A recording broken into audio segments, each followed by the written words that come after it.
Hezbollah के ठिकाने पर आईडीएफ ने हमला किया है। एंटी टैंक मिसाइल ठिकाने पर हमला हुआ। हिजबुल्लाह के रॉकेट हमले पर पलटवार भी किया।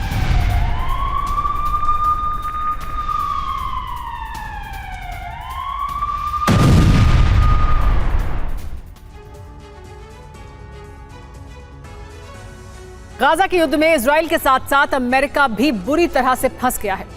नेतन्याहू और बाइडेन के लिए मुश्किलें कम होने की बजाय बढ़ती ही जा रही हैं। अमेरिका पर सीज फायर के लिए दबाव बढ़ता जा रहा है, लेकिन नेतन्याहू ऑपरेशन रोकने के लिए तैयार नहीं है। ऐसे में अमेरिका खुद को बचाने के लिए किसी भी वक्त इजराइल का साथ देने से मना कर सकता है।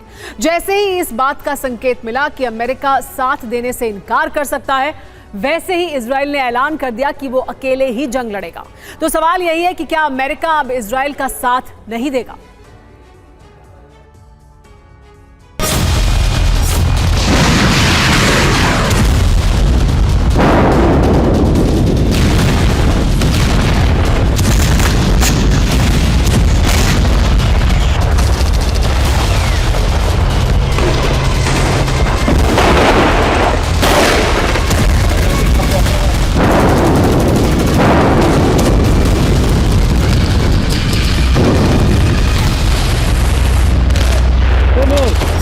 गाजा में यह तबाही का सबसे नया तूफान है।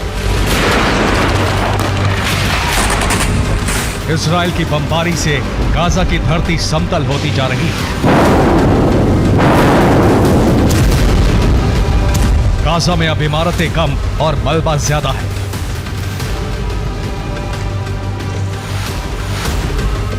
इजराइल के हमलों से गाजा की धरती खून से लाल होती जा रही है। गाजा में अब तक का सबसे बड़ा संहार हो चुका है, लेकिन विनाश का जो बवंडर वो शांत होने के बजाय बढ़ता ही जा रहा है। 24 घंटे से इजराइल के हमले बहुत तेज हो गए हैं। गाजा से लेकर वेस्ट बैंक और राफा तक विनाश का दहलाने वाला मंजर।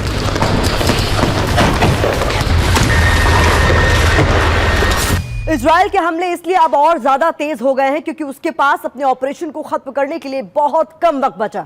इजराइल को डर है कि वो आने वाले वक्त में अलग थलग पड़ जाएगा। अमेरिका भी उसे मदद देना बंद कर देगा। ऐसा इसलिए क्योंकि गाजा में जितना बड़ा नरसंहार हो रहा है, उसे अमेरिका बहुत ज्यादा दिनों तक सही नहीं ठहरा सकता। आशंका है कि अगर इजराइल ने जल्द ही बमबारी नहीं रोकी, उसका ऑपरेशन जल्द ही खत्म नहीं हुआ, तो अमेरिका भी मदद से अपना हाथ पीछे खींच लेगा।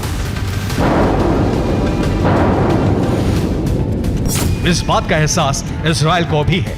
यही वजह है कि इजराइल ने अकेले दम पर जंग लड़ने की तैयारी कर ली है।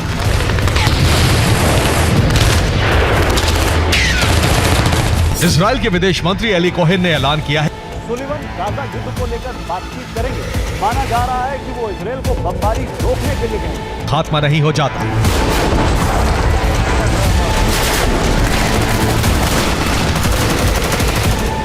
इजराइल अपने रुख पर अड़ा हुआ है। यही वो बात है जिससे बाइडेन की टेंशन बढ़ गई है। गाजा युद्ध की वजह से सुपर पावर अमेरिका बुरी तरह फंस गया है। एक तरफ बहुत बड़ा रक्तपात हो रहा है, इसके लिए दुनिया के तमाम देश अमेरिका को जिम्मेदार ठहरा रहे हैं। दूसरी तरफ इजराइल अमेरिका की बात मानने को तैयार नहीं। कत्लेआम की वजह से गाजा और वेस्ट बैंक में हमास के लिए समर्थन लगातार बढ़ता जा रहा है।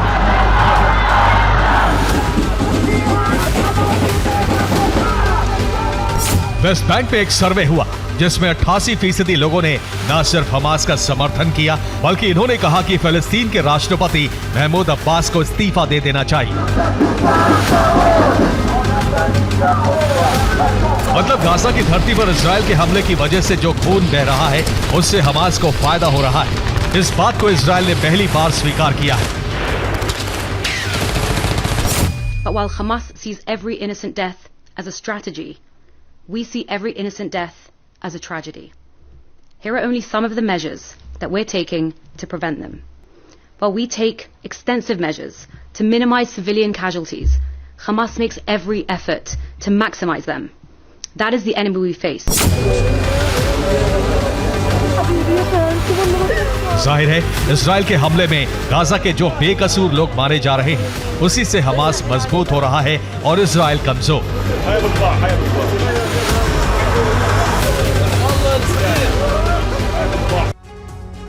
वेस्ट बैंक में हमास के लिए समर्थन इसलिए बढ़ गया है क्योंकि इजराइल के हमले में गाजा की धरती पर बहुत बड़ा नरसंहार हो रहा है।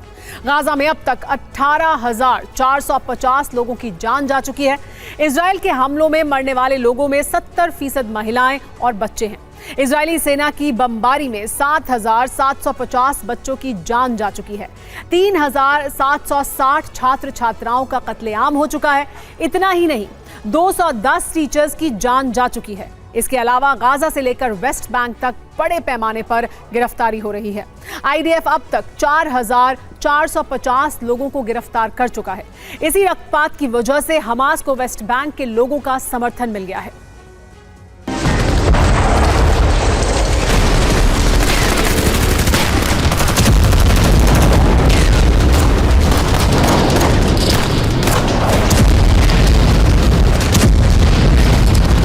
भीषण बमबारी और सबसे बड़ा रक्तपात, यही वो दो वजह है जिससे वेस्ट बैंक में हमास नायक और इजराइल खलनायक बन गए।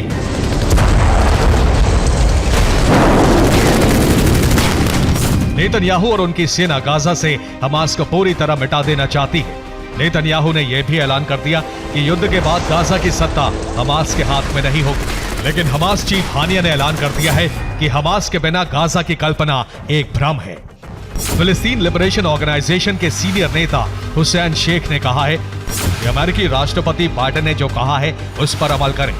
गाजा में तत्काल युद्ध विराम करवाएं। सीज फायर नहीं हुआ तो हालात बहुत भयावह हो जाएंगे।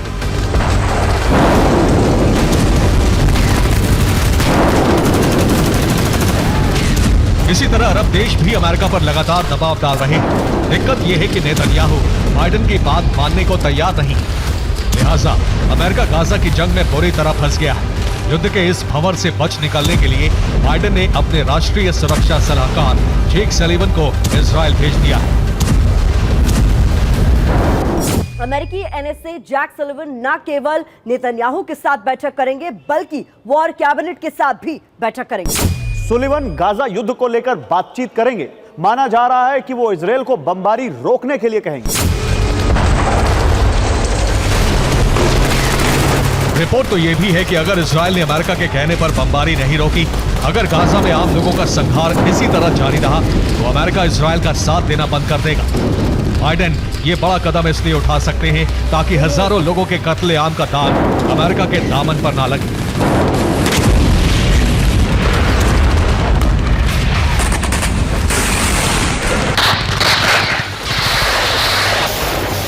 अमेरिका की अपनी मुश्किलें हैं तो इजराइल की अपनी। इजराइल में नेतन्याहू के खिलाफ आक्रोश बढ़ता जा रहा है। ज्यादातर लोग नेतन्याहू से इस्तीफे की मांग कर रहे हैं।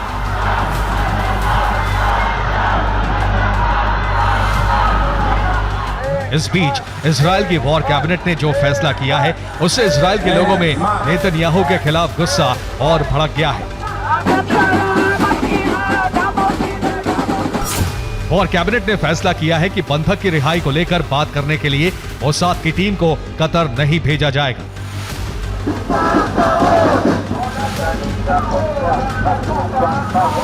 इसी ऐलान के बाद इजराइल में हजारों लोग सड़क पर उतर आए।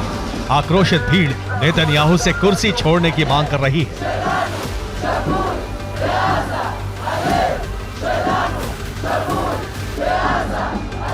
मुश्किल हालात के बीच इजराइल के हमले और भी तेज हो गए हैं। इजराइल की भीषण बमबारी ऐलान कर रही है कि नेतन्याहू को एहसास हो गया है कि इजराइल इस जंग में पूरी तरह फंस चुका है, इसलिए वो गाजा को पूरी तरह समतल करना चाहते हैं। इजराइल को यह भी डर है कि आने वाले वक्त में उसे अकेले ही हमास से जंग लड़नी है। शायद इसीलिए आईडीएफ को जब तक अमेरिका का साथ मिल रहा है तब तक हमास को ज्यादा से ज्यादा नुकसान पहुंचा देना चाहता है, ताकि बिना अमेरिकी मदद के अकेले युद्ध लड़ना भी पड़े तो उसे किसी तरह की दिक्कत ना हो। Bureau report, TV9 Bharat.